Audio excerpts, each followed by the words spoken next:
ഏവർക്കും സ്വാതന്ത്ര്യദിന ആശംസകൾ. 1919 ഏപ്രിൽ 13 പഞ്ചാബിലെ അമൃത്സറിലെ ചെറിയൊരു തുറസായ മൈതാനം ജാലിയൻ വാല ബാഗ്.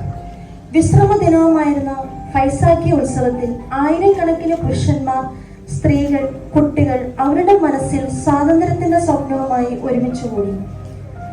പക്ഷേ ആ സ്വപ്നം അന്നേ ദിവസം രക്തസാക്ഷികളായി മാറി.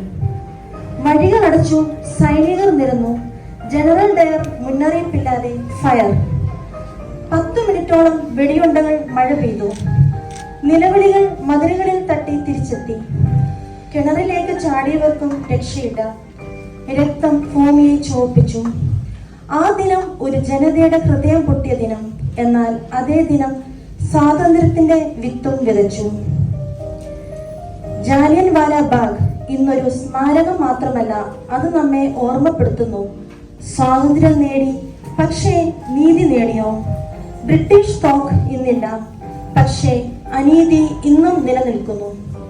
സുഹൃത്തുക്കളെ, സ്വാതന്ത്ര്യം ഒരു തീയതിയല്ല, ഒരു ഉത്തരവാദിത്തമാണ്. സത്യവും ധൈര്യവും ലോകത്തേക്കാൾ ശക്തമായാൽ അപ്പോഴാണ് ഇന്ത്യ യഥാർത്ഥത്തിൽ സ്വാതന്ത്ര്യമാകുക. ജയ് ഹിന്ദ്.